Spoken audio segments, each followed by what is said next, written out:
Hi friends, இன்றைக்கி வீஸ்பஸ் கிரியேஷன்ஸில் Pongal celebration vlog தான் நீங்கள் பார்க்க போகிறீங்க. நாங்கள் எப்படி பொங்கல் செலிப்ரேட் பண்ணோங்கிறத உங்களோட இன்றைக்கி நான் ஷேர் பண்ண போகிறேன். பொங்கல் அன்னைக்கு இந்த பாட் கோலம் தான் நாங்கள் போட்டிருந்தோம். அம்மா தான் இந்த ரங்கோலி போட்டிருந்தாங்க. ஸோ இந்த நான் முன்னாடியே நம்ம சேனலில் அப்லோட் பண்ணியிருக்கேன். அதோட லிங்க் நான் டிஸ்கிரிப்ஷன் பாக்ஸில் கொடுக்குறேன், நீங்கள் ரெஃபர் பண்ணிக்கோங்க. ஸோ அதுக்கப்புறம் படியில் இந்த மாதிரி எழக்கோலம்லாம் போட்டிருந்தோம். ஸோ நிலவாசலில் படிக்கோலம் போட்டிருந்தோம். ஸோ அதுக்கப்புறம் நிலப்படியில் தோரணம், கூந்தல், அப்புறம் இந்த பூலைப்பூ இதெல்லாம் கட்டி ரெடி பண்ணி வச்சுருந்தோம். ஸோ இது எல்லாமே நாங்கள் முத நாள் நைட்டே ரெடி பண்ணிட்டோம். ஏன்னா மறுநாள் ஏர்லி மார்னிங் பொங்கலுக்கு ரெடி பண்ணணுங்கிறதுனால முத நாளே இதெல்லாம் ரெடி பண்ணிட்டோம். ஸோ எங்கள் வீட்டில் இந்த கோலம் தான் சூரிய பூஜைக்கு போடுறது. ஸோ பூஜை ரூம் ஆஸ் யூஷுவல் நான் எப்போதும் எல்லா ரொட்டீன்லேயும் காமிச்சிருக்கேன். முன்னாடியே பூவெல்லாம் வச்சு க்ளீன் பண்ணி கோலம்லாம் போட்டு ரெடி பண்ணி வச்சுட்டேன். ஸோ சூரிய பகவானுக்கு பூஜை பண்ணுறதுக்கு இந்த கோலம் தான் நாங்கள் போடுவோம். அதாவது 7 குதிரைகள் பூட்டின தேரில் சூரியன் வலம் வரதா ஒரு ஐதீகம். ஸோ அதுக்காக தான் அந்த 7 ரவுண்டு போடுறது. நடுவில் நான் என்கிட்ட அந்த சூரியன் படம் போட்ட ஒரு ஸ்டென்சில் வச்சுருக்கேன். அதை அப்படியே நான் போட்டு கோலம் போட்டுட்டேன். பார்க்கறதுக்கே ரொம்ப அழகாக இருந்தது. அப்பா பூஜை பண்ணிகிட்ருக்காங்க. ஸோ ஒவ்வொருத்தருடைய வீட்டு வழக்கப்படி இந்த கோலம் மாறும். எங்கள் அப்பா வீட்டிலலாம் பார்த்திங்கன்னா படிக்கோலம் தான் போடுவாங்க. ஸோ எங்கள் பாட்டி வீட்டில் இந்த மாதிரி அந்த 7 குதிரைகள் பூட்டின தேரில் சூரிய பகவான் வரா மாதிரி இந்த கோலம் தான் போடுவாங்க. ஸோ அதாவது ஒரு வீட்டு வழக்கப்படி இது மாறும். ஸோ நம்ம வீட்டு வழக்கப்படி நம்ம ஃபாலோ பண்ணிக்கணும். இப்போது கிச்சனில் இந்த மகா நைவேத்தியத்துக்கு சாதம், சக்கரை பொங்கலுக்கு, அதுக்கப்புறம் வெண்பொங்கலுக்கு எல்லாமே ரெடி பண்ணி வச்சாச்சு. ஸோ பால் பொங்கினோடனே அரிசி பருப்பு சேர்க்க வேண்டியது தான். ஸோ பொங்கல் பற்றின கம்ப்ளீட் கைடு அம்மா எக்ஸ்பிளைன் பண்ணின வீடியோ ஒன்று நான் முன்னாடியே அப்லோட் பண்ணியிருக்கேன். அதோட லிங்க் நான் டிஸ்கிரிப்ஷன் பாக்ஸில் கொடுக்குறேன், நீங்கள் ரெஃபர் பண்ணிக்கோங்க. இப்போ வெண்பொங்கலுக்கு பால் பொங்கிடுச்சு. அதில் அரிசி பருப்பு போட்ட வேண்டியது தான். ஸோ இந்த வெங்கல பானைக்கெலாம் நம்ம சுண்ணாம்பு, அப்புறம் காவி இதால் பட்டை போட்டுட்டு அதில் மஞ்சள் கொத்து, இஞ்சி கொத்து இதெல்லாம் கட்டி ரெடி பண்ணணும். ஸோ இதெல்லாம் நம்ம பொங்கல் அன்னைக்கு கார்த்தால தான் ரெடி பண்ணணும். இப்போ சக்கரை பொங்கலுக்கும் பால் பொங்கி எடுத்து அதில் அரிசி பருப்பை சேர்த்தாச்சு. ஸோ எல்லா டிஷ்ஷஸுமே ரொம்ப சூப்பராக இருந்ததுங்க. ஸோ கிராமத்துலலாம் பார்த்திங்கன்னா பொங்கல் இன்னும் சூப்பராக இருக்கும். நம்ம இங்கே சென்னையிலலாம் ஃப்ளாட் சிஸ்டம்ஸ் இருக்கிறதுனால நம்மளால் வெளியில் பூஜை பண்ணுறதுங்கிறது கொஞ்சம் கஷ்டமான விஷயம். ஸோ கிராமத்துலலாம் பார்த்திங்கன்னா நல்லா அந்த அடுப்பெல்லாம் சாணியால் மெழுகி கோலம்லாம் போட்டு மாடெல்லாம் இருக்கும். ஸோ அங்கேயும் சாணியால் மெழுகி கோலம்லாம் போட்டு அந்த மாட்டுக்கெல்லாம் குளிச்சு விட்டு அதுக்கு சந்தன குங்குமம்லாம் இட்டு பார்க்குறதுக்கே ரொம்ப நல்லாயிருக்கும் அதெல்லாம். ஸோ எங்கள் பாட்டி வீட்டிலலாம் அப்படி தான் பண்ணுவாங்க. ரொம்ப நல்லாயிருக்கும் அதெல்லாம் பார்க்குறதுக்கு. ஸோ இங்கே நிறைய சென்னையில் மோஸ்ட் ஆஃப் த பிளேசஸில் ஃப்ளாட் சிஸ்டம்ஸ் தான் இருக்குது. ஸோ அதனால் நம்மளால் வெளியில் பூஜை பண்ணுறதுங்கிறது கொஞ்சம் முடியாத காரியம். ஸோ பொங்கல் ஆல்மோஸ்ட் ரெடி ஆகிடுச்சு. இப்போ இந்த 7 காய் கூட்டுக்கு இப்போது நாங்கள் ரெடி பண்ணிகிட்ருக்கோம். ஸோ இந்த ரெசிப்பியும் நான் முன்னாடியே அப்லோட் பண்ணியிருக்கேன். திருவாதிரை களியும் இந்த 7 காய் கூட்டு பண்ணுறதும். ஸோ அதோட லிங்க்கும் நான் டிஸ்கிரிப்ஷன் பாக்ஸில் கொடுக்குறேன், நீங்கள் ரெஃபர் பண்ணிக்கோங்க.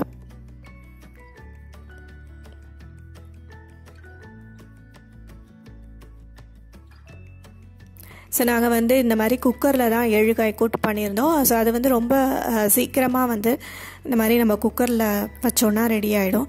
ஸோ இன்னொன்று இந்த மாதிரி 3 பர்னர் கேஸ் ஸ்டவ்லாம் இருந்ததுன்னா இந்த மாதிரி நாள் கிழமையில் நமக்கு ஒரு அடுப்பில் ஒன்று வச்சு சீக்கிரமாக ரெடி பண்ணிடலாம்.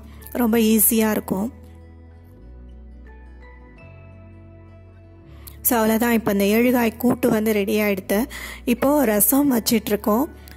ரசம் ஈய பாத்திரத்தில் எப்படி வைக்கிறதுன்னு சொல்லி நிறைய விளாக்ஸில் நான் உங்களுக்கு ஷேர் பண்ணியிருக்கேன்.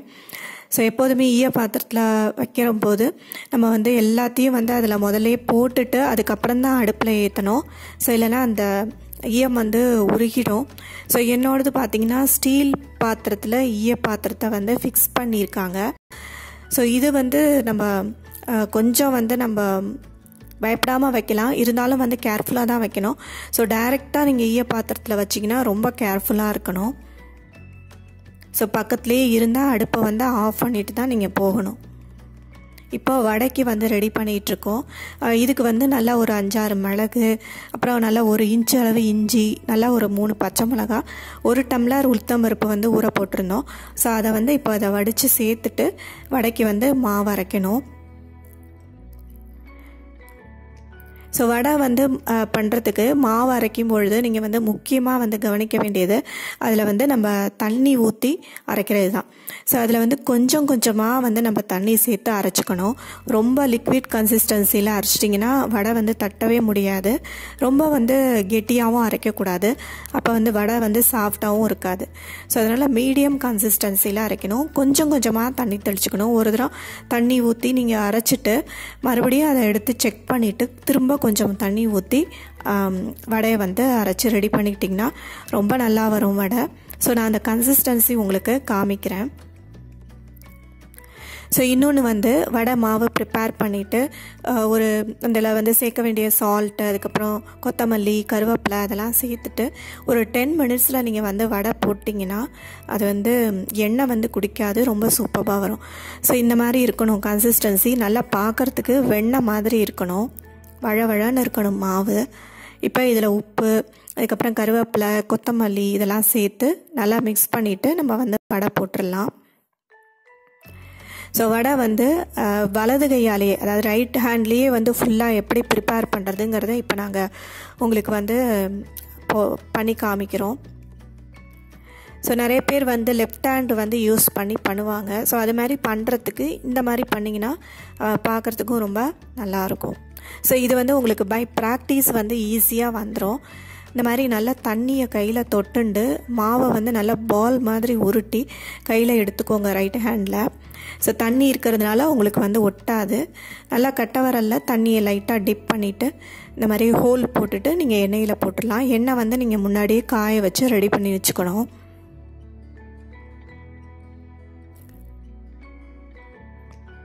ஸோ இது வந்து எங்கள் ரிலேஷன் ஒருத்தவங்க வந்து இந்த மாதிரி பண்ணாங்க. அவங்க பண்ணதுலேருந்து இந்த மாதிரி நாங்களும் வந்து ப்ராக்டிஸ் பண்ணிக்கிட்டோம் பண்ணுறதுக்கு.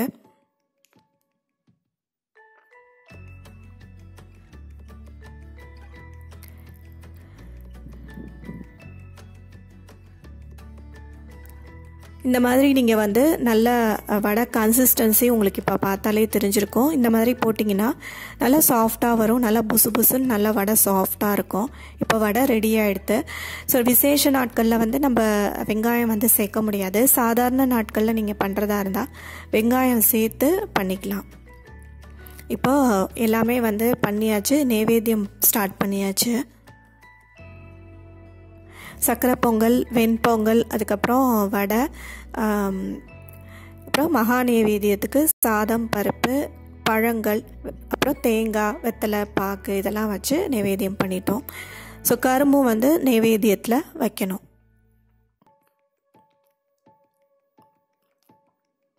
ஸோ எங்கள் வீட்டில் பார்த்தீங்கன்னா வெளியில் வச்சு பூஜை பண்ணுறதுக்கு ஃபெசிலிட்டிஸ் கிடையாது. ஸோ அதனால் பூஜை அறையிலேயே இந்த மாதிரி கோலம் போட்டு நாங்கள் வந்து பூஜை பண்ணிட்டோம்.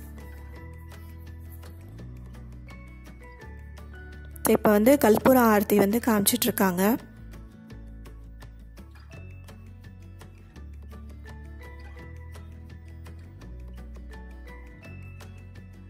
ஸோ எல்லா டிஷ்ஷஸுமே ரொம்ப சூப்பராக இருந்ததுங்க. டேஸ்ட் வந்து எல்லாமே நல்லா இருந்தது. நிறைய பேர் வந்து இந்த பொங்கல் வந்து நீங்கள் டெமோ காமிச்சிருந்தா ரொம்ப நல்லாயிருக்கும்னு சொல்லி கமெண்ட் பண்ணியிருந்தீங்க. ஸோ நான் அது வந்து இன்னொரு சந்தர்ப்பத்தில் கண்டிப்பாக உங்களுக்கு அப்லோட் பண்ணுறேன். டைம் இல்லாத காரணத்தினால எங்களால் அது பண்ண முடியல. ஸோ இப்போ வந்து காக்காய்க்கு வந்து சாதம் போட்டுட்டு நாங்கள் வந்து எல்லாருமே சாப்பிட போகிறோம். ஸோ யூஸ்வலாக நம்ம வந்து சாதம் சுவாமிக்கு வந்து நைவேத்தியம் பண்ணிவிட்டு காக்காய்க்கு போட்டுட்டு அதுக்கப்புறம் தான் நம்ம வந்து சாப்பிடுவோம் இல்லையா. ஸோ இது வந்து அன்றைக்கி நைட்டு வந்து மறுநாள் காணும் பொங்கலுக்காக அந்த ரைஸ் எல்லாம் வந்து ப்ரிப்பேர் பண்ணி வச்சுருந்தோம். ஸோ அதாவது 5 வகையான சாதம், இது எல்லாமே நான் வந்து அந்த பொங்கல் செலிப்ரேஷன் கம்ப்ளீட் கைடில் வந்து எக்ஸ்பிளைன் பண்ணியிருக்கோம். ஸோ அதை சுண்ணாம்பு, அதுக்கப்புறம் மஞ்சள் பொடி சேர்த்து ரெட் கலரில் சாதம், வெண்பொங்கல், சக்கரை பொங்கல், அதுக்கப்புறம் மஞ்சள் பொடி சேர்த்து ஒரு சாதம், அப்புறம் கொஞ்சமாக தயிர் சேர்த்து ஒரு சாதம். ஸோ இது மாதிரி 5 வகையான சாதம் வந்து நம்ம ரெடி பண்ணிக்கணும். மறுநாள் வந்து 7:30க்குள்ளே காணும் பொங்கல் வந்து கணுப்பிடி வைக்கணும்னு சொன்னாங்க அம்மா. அதனால் முன்னாடியே வந்து நாங்கள் எல்லாம் ஏர்லி மார்னிங் எழுந்திரிச்சு வச்சாச்சு. ஸோ இந்த மாதிரி கோலம் போட்டுட்டு அதில் வந்து இந்த மஞ்சள் கொத்து இலையை வந்து விரித்து வச்சுட்டு அதில் வந்து நம்ம கணுப்பிடி வைக்கணும். ஸோ இது வந்து பிரதர்ஸ் வந்து நல்லா இருக்கணும் அப்படிங்கிறதுக்காக செய்யறது.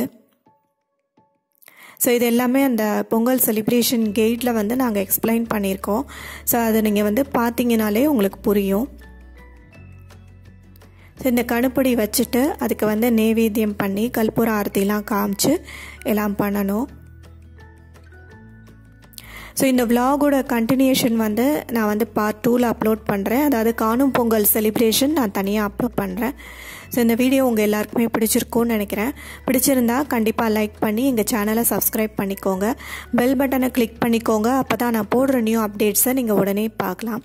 இன்னொரு இன்ட்ரெஸ்டிங்கான யூஸ்ஃபுல்லான வீடியோவில் நான் உங்களை மீட் பண்ணுறேன். Thank you very much. Bye friends.